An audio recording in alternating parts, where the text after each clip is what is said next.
Tila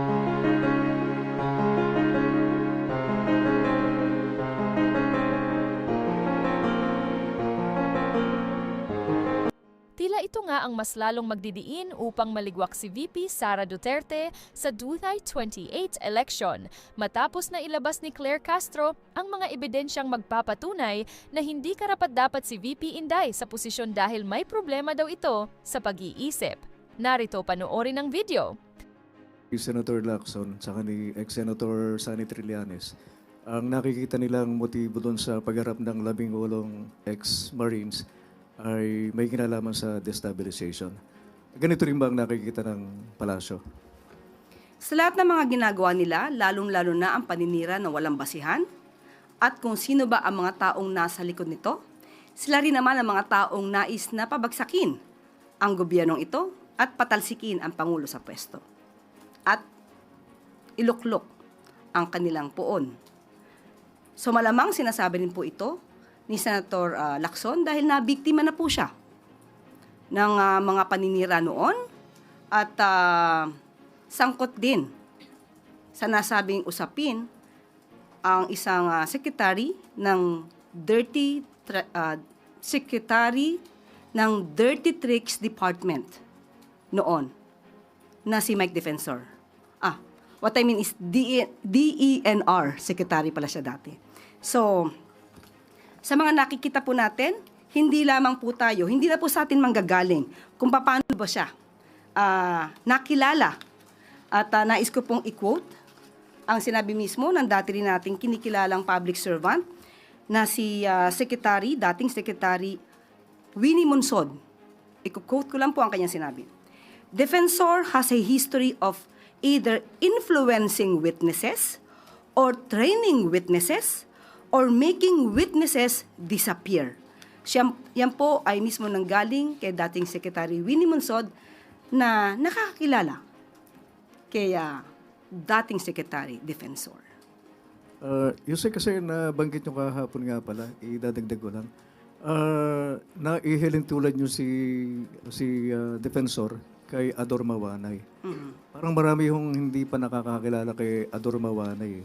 Lalo na yung mga bata. Oo. Si Ador Mawanay ay kilalang-kilala ni Secretary Lacson at nabiktima siya ng mga kasinungalingan noon ni alias Ador Mawanay na siya naman din nagsabi na siya ay pinilit lamang na magsalita laban kay Senator Lacson. So, yan ay mga gawa-gawang witnesses para masira ang mga taong nais lamang nilang siraan. So, yan po ang nararanasan natin ngayon. Same pattern. Yung bang Yusek, yung 18 dating Marines, naniniwala ba kayo na naggamit lang sila? Malamang, pero wala po tayong particular na impormasyon patungkol po dyan. Kung anong nais nila, hindi po natin batid. Pero ang mga nasa likod nito, alam naman natin kung anong gusto nila. At sana, bilang Pilipino, wag na lamang po sila magpagamit. At makakasira po ito para sa ating bansa at para sa maganda sana ang pagsulong ng ating bansa. Huwag na po sila magpagamit bilang Pilipino. Yusek, pasensya na, pero ihabol ka na lang. Ang effort ni Pangulo, nation building talaga. Nagsisikap na mailigay sa maayos yung bansa. Pero amid this effort na parang nakaka-distract, ano ba ang damdamin ni Pangulo? Nagagalit ba siya? Nakita niyo na ba siyang magalit o mabait pa rin siya? Mabait po ang Pangulo. Sabi nga po natin, hindi po sanay ang Pangulo sa mga salitang mapanakit, mga mura, mapagbanta sa buhay. Hindi po sanay ang Pangulo dyan. Pero makikita po natin sa huli niyang forum kung saan sinabi nga po niya na ang kailangan ng bansa para maiangat natin taong may kaalaman, taong magaling sa ekonomiya, magaling sa mga issue ng inflation, paggawa ng trabaho, at hindi para lang manira. So, kailangan po natin ang sabay-sabay na pagtutulungan para maiangat natin ang bansa. Dahil kung ang Pangulo lamang po ang siya magtatrabaho at ang iba po na nasa paligid ay walang ginawa kundi manira, makaka-apekto po talaga to. Kaya pagtulong-tulungan po natin na suportahan ng ating Pangulo, pati po ang gobyerno.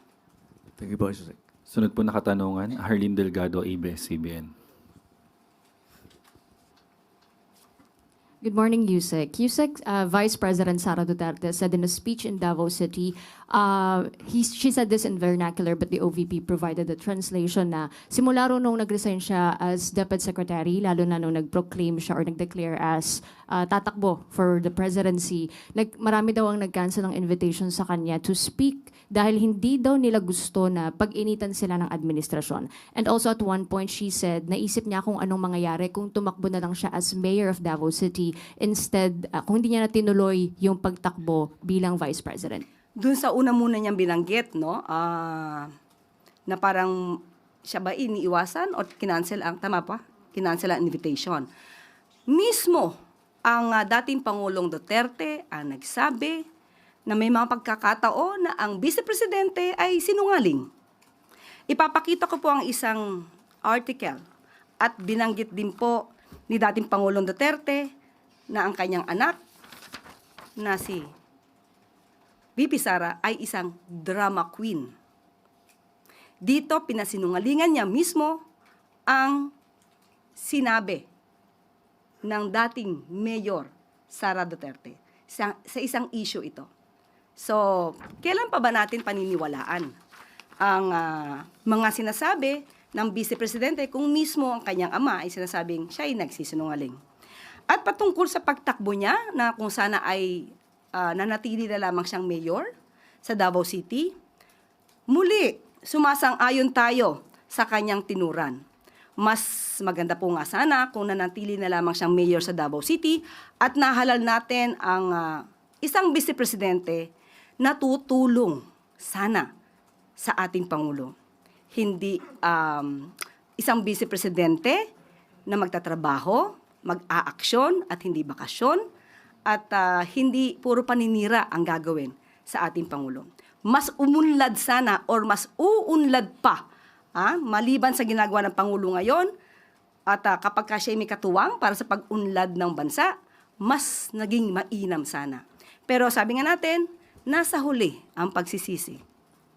Yusek, follow-up. She said in a statement yesterday that hanga siya sa tapang ng mga alleged former security detail ni Zaldico na naglakas loob magsalita, saying that their testimonies and the information of alleged cooperation between some Philippine officials and ICC investigators should not be sidelined, and that the allegations made by the alleged former soldiers strengthened her claim that the ICC has long been present in the country, even during the time of the supposed kidnapping of her father. And also, she also mentioned, Yusek, yung letter that she wrote to President Marcos Jr., and who said na, we will not cooperate in any way, shape, or form. Allow me to quote her, Yusek. She said, ang usaping ito ay hindi usaping pampolitika, hindi ito simpleng alitan ng mga personalidad, ito ay tungkol sa pangunahing prinsipyo ng ating pambansang soberanya. Soberanya? Are we talking about sovereignty? Unang-una, ang Pangulo natin, ang Pangulo Marcos Jr., sa kanyang sona, sinabi niya, not even square inch of our territory will be surrendered to any foreign power. Hindi hinayaan at hindi hahayaan ng ating Pangulo na ang ating mismong teritoryo ay mapatrol ng anumang Coast Guard, kundi Philippine Coast Guard lamang. Hindi natin gagawing probinsya ang ating bansa ng ibang bansa. So patungkol po sa sinabing pakikipag-cooperate sa ICC, nananatili po tayo na ang ginagawa lang ng administrasyon ay ang pagtupad sa sarili nating batas at ang ating obligasyon sa Interpol. Pati na po ang tinatawag nating residual obligation. Malamang nakakapagsabi lamang siya nito dahil ang ama niya ang nililitis ngayon sa ICC. At patungkol sa 18 na former Marines, na ang 4 doon ay hindi pala. Doon pa lamang masasabi natin, oops, may nagsisinungaling. So ang ibig ba sabihin to, ay nasa likod din ba ang Vice Presidente sa mga tinuturan nitong 18 na nakasama sa presscon na sinundo di umano ni Mike Defensor? Follow-up question, Mads Moradillo, Net 25. Hi, ma'am. Ma'am, kanina nabanggit nyo na parang nagsisi yung Pangulo na kinuwang running mate si VP Sara. Kailan siya nagsisi, ma'am? Wala po tayo sinabi nagsisi. Ang sinabi lamang po natin ay malamang tama po yung tinura ni VP Sara na dapat hindi na siya tumakbo na Vice Presidente. Ang sabi po natin, sana nga para yung Vice Presidente na halal ay makakatulong sa Pangulo. Pero wala po tayo sinabi nagsisisi ang Pangulo na kasama at nahalal ang Vice Presidente. Ma'am, nabanggit nyo po na nasa huli yung pagsisisi. Yun po yung normal na kasabihan. Pero never po na sinabi to ng Pangulo. Thank you po. Another follow-up po. Christian Bascones, PRTV. Ma'am, sinabi ni Pangulong Marcos na ang dapat na umupo bilang presidente sa susunod na sa kanya ay isang marunong sa ekonomiya. Ngayon na nag-declare si Vice President Sara Duterte na tatakbo siya next elections, sa tingin po ba bilang nakasama ni PBBM sa gabinete before si VP Sara as secretary, marunong ba sa ekonomiya itong si VP Sara? Kayo na po magtanong mismo kay Vice Presidente. Hindi po natin masasabi kung hanggang saan ang kanyang kaalaman. Kayo na po. Hindi ko alam kung hanggang saan. Maraming salamat. Sunod na tanong, Ivy Reyes, Bilyonaryo. Hi, Yusek. Good morning. There's information that Secretary Popo Lutili of DNR has resigned. Can we confirm that with you? Hindi po. Hindi po siya pinag-resign at meron po tayong babasahing announcement. Itinalaga ni Pangulong Ferdinand R. Marcos Jr. bilang Acting Secretary ng Department of Environment and Natural Resources si Undersecretary Juan Miguel Cuna. Si Secretary Rafael Lutilla naman ay itinatalaga ng Pangulo bilang Ambassador ng Pilipinas to the Holy See. Bago maitala bilang Acting Secretary ng DENR, nagsimulang manilbihan si Cuna sa departamento mula 2008 bilang Provincial Environment and Natural Resources Officer hanggang 2010. Naitalaga rin si Cuna bilang Direktor ng DENR mula 2010 hanggang 2015 at naging Assistant Secretary noong 2017 at Undersecretary ng parehong taon. Naging law professor din si Acting Secretary Cuna sa Arellano Law Foundation at Director 4, Legal Officer ng Presidential Legislative Liaison Office ng Office of the President noong 1998 hanggang 2001. Upang masiguro ang tuloy-tuloy na operasyon sa DENR, nagpapatuloy ang matiwasay na transisyon sa pagitan ni Secretary Lutilla at Cuna. Samantala, nagpapatuloy naman ang proseso ng pagpasa ng mga pangalan ng acting secretaries para sa kanilang confirmation. Ma'am, kailan po na-appoint as ambassador to the Holy See si Secretary Lutilla? Ibibigay ko po sa inyo ang papel. Mamaya-maya lamang po. Opo, but he did not resign. Hindi po siya nag-resign. At hindi po siya pinag-resign. Opo. And Yusek, on to my other question. The defense justified the term neutralized to mean that FERRD did not have a hand in the killings and that it means to arrest through legal means. Isa pa pong argumento ng defense ay hyperbole lang ang lahat ng pronouncements ni former President Duterte and shouldn't mean that he was ordering the killing. Any statement or comment from the palace? Okay. Tingin ko dapat prosecution ang sumasagot niyan. But I just came to realize why Attorney Kaufman used the word neutralize Duterte and his legacy. Sa ating pananaw, ginamit niya ang word na neutralize para hindi masabi na yung word neutralize sa Filipino term natin ay to kill. So ginamit niya to para in general magagamit siya in some other way. Pero sa Pilipinas, pag sinabi mong neutralize and ang gumamit nito ay ang law enforcement agencies, military. When you say neutralize, it's a euphemism for killing. Pati yung word na tukhang. Sa Filipino term, pag sinabi mo natukhang ka o itotokhang ka, it means kill. So, maaaring depensa nila yon, hindi natin sila masisisi doon. Trabaho po ng abogado yon. Especially po ay siya naman ay binabayaran ng pamilya Duterte or may natatanggap siyang professional fee for that. Follow-up question, Marisol Halili, TV5. Good morning, Yusek. Ma'am, on Lutilla, may we know the reason why there was a change in the leadership in the DENR? According to what we have heard, ang sinabi po ay mas nais ngayon po ni Secretary Lutilla ng lighter assignment. So, yun lang po ang naibigay sa ating information. Bakit po lighter assignment? Ambassador to the Holy See. Baka lagi po siyang magdarasal.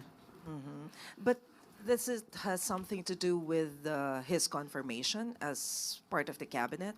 I was not informed about that. Yun lang po. He chose to have a lighter assignment. Thank you, ma'am. Thank you.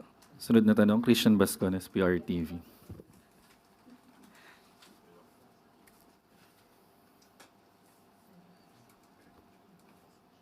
User reaction po ng Malacanang doon sa statement ng former President Rodrigo Duterte's defense team claiming that drug-related killings were not unique to this administration and even allegedly increased during the first 2 years of President Ferdinand Marcos Jr.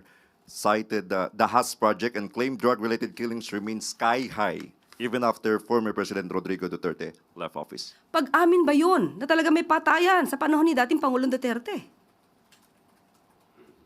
Unang-una, nakakapagtaka na ang kliyente po niya rito ay ang dating Pangulong Duterte. Pero bakit ang mata niya nakafocus kay Pangulong Marcos Jr.? Depensa po ba niya to? Kasi kung depensa po niya, ito nakakatawa. Pero kung may basihan ang sinasabing ito, ang Pangulo, alam po natin, ayaw po ng marahas na paglaban sa illegal na droga. Kung ito po ay mabibigyan ng ebidensya at meron talagang dapat na mapanagot, ang PNP po, CIDG, NBI, kinakailangang mag-imbestiga rito kung mayroong sapat na ebidensya. Hindi po palalagpasin ng Pangulo ang mga abusado.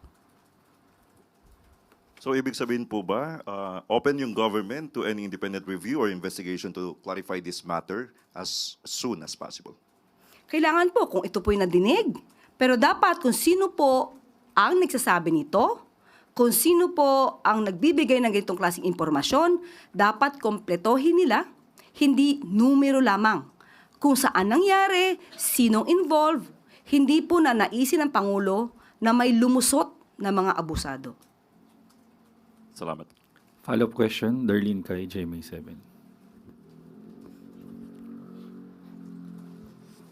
Good morning, Yusek. Related po doon, according to the DAS project, there have been 1,183 drug-related killings during the Marcos Jr. administration as of February 23, 2026. What is the palace statement on this? That's why. What I've said, if there's pieces, if there are pieces of evidence that can be submitted, then that's the right time to investigate this matter. Hindi po gugustuhin ng Pangulo na mabahiran ang administrasyon na ito ng madugong extrajudicial killing dahil hindi po yan ang kanyang legasiya. Will the palace be ordering a motu proprio investigation or dapat ba may mag-complain? Saan po manggagaling ang impormasyon? Kung sino po ang nagsabi niyan, magbigay agad sila ng kanilang mga detalye sa PNP, CIDG, and BI para ito po ay maimbestigahan. Hindi po kailangang mag-utos pa ang Pangulo. Trabaho po ito ng mga investigative bodies natin para kung sino yung dapat managot, dapat na managot. Yusek, for the record, what is the President's directive in dealing with illegal drugs, pati mga drug-related arrests? And how is it different from the previous administration? Even before, ang sabi ng Pangulo, walang dugong dadanak. Hindi po niya ginugusto ang extrajudicial killings. Ang pagsugpo sa illegal na droga ay may tamang pamamaraan. Lagi pong pinapanatili ng Pangulo ang tinatawag nating due process. Kailangan madinig din po ang mga taong inaakusahan. Hindi po kinakailangang ipapatay agad nang hindi sila nadidinig. Hindi po yan at wala po sa konstitusyon natin ang salitang death penalty. Hindi po ito pinapatupad sa bansa natin. Sunod na tanong, Maricel Halili, TV5. Yusek, follow-up. In an interview, Attorney Kaufman was asked if he has a message for you, and he said, if she wants to invite me to Manila, I'd be happy to come in and discuss the interim release of Duterte. What's your response? First of all, I'm not inviting him. If ever, everybody is welcome to see the beauty of our country. Welcome man. Lahat ng turista, pati pamilya, kasama yan. And if he will be coming to the Philippines, I am more than happy to treat him. Buy him balut, bagoong, kwek-kwek, ayudi, Adidas. But I will not discuss about the interim release because it has already been dissolved by the ICC. So pag-uusapan lang namin ang ganda ng Palawan, El Nido, Manila Zoo, lahat po yan. Yun lang po. Sunod na tanong, Ann Soberano, Bombo Radio. Yusek, good afternoon. Yusek, sa nagpapatuloy na pagdinig po ng ICC sa kaso ni XPRRD, may nakikita po ba ang Malacanang na legal o diplomatic implications para sa Pilipinas habang patuloy po itong proseso sa ICC? Sa ngayon ay hindi naman po nagiging issue ito dahil malamang ang makikita lang ng ibang bansa sa bansang Pilipinas ay hindi po nagtotolerate ng anumang kriminalidad, hindi po nagtotolerate ng anumang pang-aabuso. Okay. Follow up lang din, Yusek. Paano po titiyakin ng Malacanang na ang isyong ito ay hindi makakaapekto sa kasalukuyang foreign relations sa Pilipinas at sa tingin po ba ng palasyo may epekto ang kasong ito sa political climate ng bansa habang papalapit po ang 2028 election? Kung ang isang tao ay mag-iisip kung ano ba ang ginagawa ng Pangulo at ng administrasyon na ito, mas gugustuhin po nila ang nangyayari ngayon. Dahil ang Pangulo umaayaw sa abuso. Umaayaw sa mga feeling above the law. So, doon lamang po siguro hindi po magkakaroon ng anumang issue ito sa atin na administrasyon dahil tumutupad lamang po ang Pangulo sa batas. Sunod na katanungan, Let Narciso, DZRH. Yusek, sa confirmation hearing po ng CA, kinumpirma ni PSC Commander Abayon na walang security personnel ang PSC na naka-assign kay Senator Amy. Ano po ang paliwanag ng palasyo dito? Naipaliwanag na po yan. So, yun na lang po. Doon lang po tayo sa ano po sinabi ni Admiral Abayon. Hanggang doon na lang po tayo. Ang binanggit niya lang po ay pag-upo niya ay wala na talagang naka-assign kay Senator Amy. Wala naman pong kinalaman yung rift between PBBM and his sister? Wala po. Hindi po ganoon ang Pangulo. Kahit nga po kung ano-ano man ang sinasabi laban sa kanya, ng sarili niya kapatid, hindi po nagre-react ang Pangulo na negatibo sa kanyang kapatid. So, wala po. Wala pong kinalaman yan. Last na lang po, wala po kayong impormasyon kung tinanggihan ba ni Senator Amy yung security detail from PSC? Naku, mas maganda po siya po ang tanongin dahil nandun naman po siya kahapon at mukhang hindi naman din po siya kumibo. Sunod na tanong, Maricel Halili, TV5. Yusek, on flood control project, it's almost March. Kamusta po yung pagre-review sa 1,000 pages report from ICI? Opo, hintayin na lang po natin kung anong magiging anunsyo. Kanina lamang po ay nag-follow up po tayo sa OES at hintayin na lamang po natin ang magiging anunsyo dito. Ma'am, napansin ko kasi yung last na report ni PBBM about sa flood control was way back December 18, 2025 when he announced yung arrest kay Sara Diskaya in relation to the Davao Occidental flood control. Bakit ganun po kalaki yung gap when it comes dun sa giving of updates on the flood control project? Hindi na ba siya kasama? Is there a change in the priorities of the government? Ang sabi po kasi ng Pangulo sa huli kong sinabi sa inyo, ang sabi niya, we are moving forward. Ang mga pag-iimbestiga po sa flood control projects ay ibinibigay po niya sa ICI, sa DOJ at Ombudsman. Kasama na rin po ang DPWH, of course. At ang tututukan po talaga ng Pangulo ay kung paano papauunlarin ang ekonomiya ng bansa. So sa mga flood control projects, total na simula na po yan. Marami na rin po mga kaso na nairekomendang isampa. Marami na rin pong kaso na naisampa. Marami na rin pong taong mga naaresto at ngayon yung iba ay nagtatago.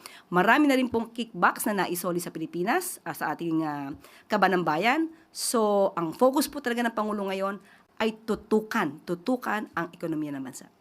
Yusek, with all due respect, people are asking for accountability, and up until now, we still don't have an update about Saldico.